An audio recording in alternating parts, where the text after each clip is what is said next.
सिद्धि।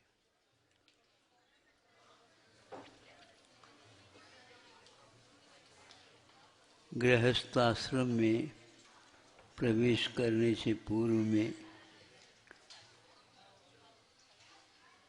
दिशाओं का निर्धारण होता है गृहस्थ का।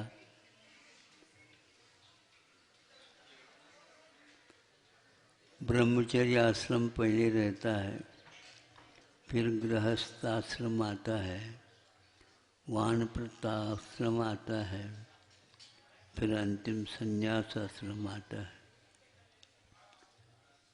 इन चारों आश्रमों के माध्यम से जीवन विभाजित हो जाता है चार भागों में।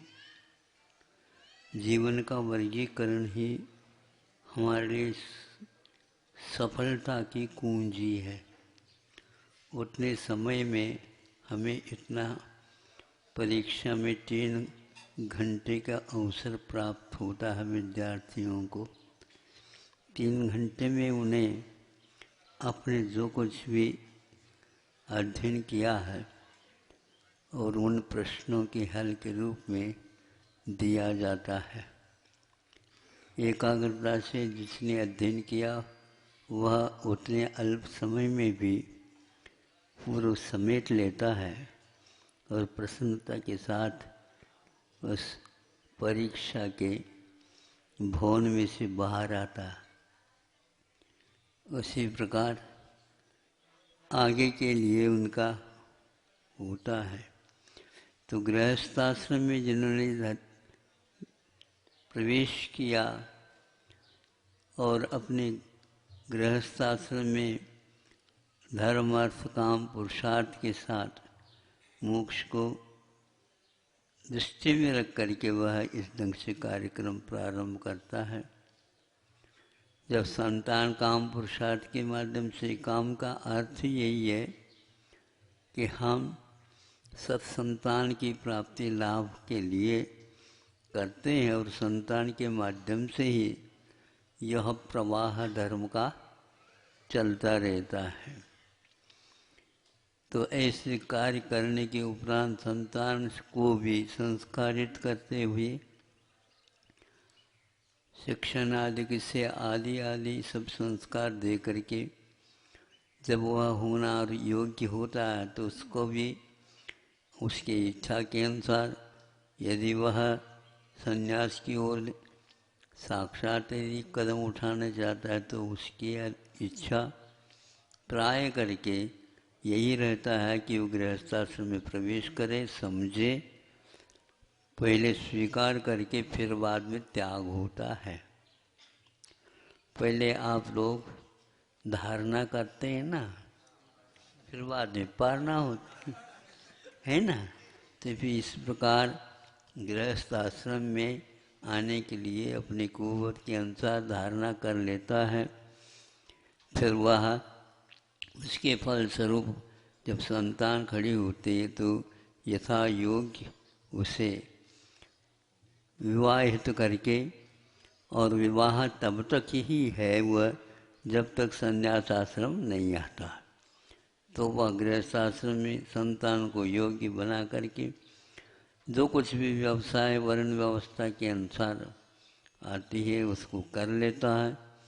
फिर वह भी अपने संतान को विवाहित करके वहाँ से निकलता। ये वानप्रस्थ आश्रम में वह सारे के सारे कार्यक्रम पूर्ण करता है। और संन्यास आश्रम ऐसा ही एक महोदय जिन्होंने इस आश्रम को स्वीकार करके, चूँकि वह ज़्यादा पुण्य चाहिए, उसके बिना पूंजी लगाए बिना दुकान खड़ी नहीं होती, तो वह उन्होंने शरीर के अनुसार ही जितना बना इतना अवश्य है, जितने भी दिन वो रहे, जब कभी भी वो ले आते हैं उनको तो अवश्य ही पूजन करके ही, अर्घ चढ़ा करके ही वो कायोत्सर्ग कर लेते थे। उसके प्रति उनकी धारणा भावना बहुत अटूट रहती थी। उतनी वेदना में भी उनको उस अर्घ को बोलते समय कभी भी हा हू ना कुछ नहीं किया, किंतु बहुत ही उल्लास के साथ अर्घ चढ़ाते और अपने हाथ से चढ़ाते और मौन हो जाते। और जो कोई धार्मिक बातें करते तो उनको बहुत सुनते भी हो अच्छे ढंग से, और कुछ भी हो तो उसका अभिव्यक्तिकरण भी करते। 10-20 दिन के उपरांत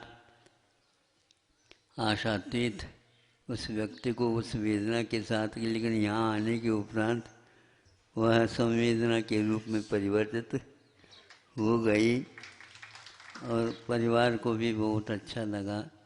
परिवार को भी इससे बहुत बड़ी सीख मिल गई कि आप लोगों को अब वानप्रस्थ आश्रम में संतान की संस्कारित करते हुए व्रती अवश्य बनना चाहिए।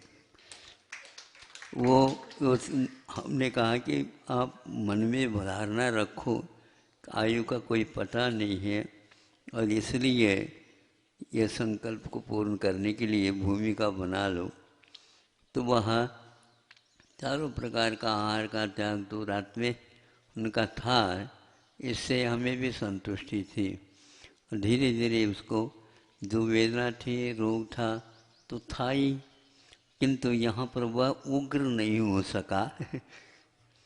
और ये क्षेत्र का ही एक विशेषता है क्षेत्र की, यहाँ पर कोई भी आ जाता तो संलेखन और समाधि की बात आश्रम में सभी सदस्य उसी प्रकार के हैं। कुछ 1-2 युवा हैं जो बीच में रहना भी आवश्यक है, वृद्धों की सेवा के लिए, और कोई स्थान है ही नहीं। तो इस प्रकार उनको 17-18 दिन में सफलतापूर्वक धर्म ध्यान पूर्वक आगे के लिए अच्छी भूमिका बना करके गए हैं।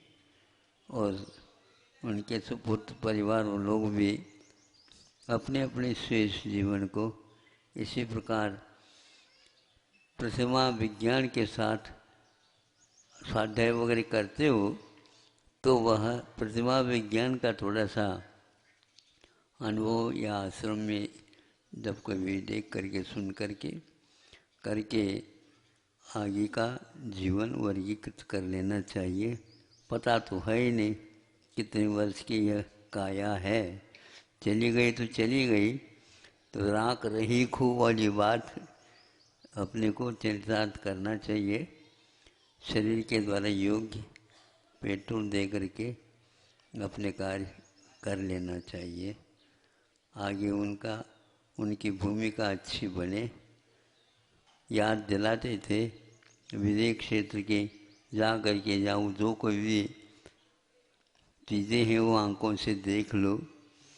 जल्दी तो नहीं कर सकते, लेकिन फिर भी ये अवसर तो आपको मिलेगा साक्षात समुचरण का दर्शन करने को। अहिंसा परमो धर्म।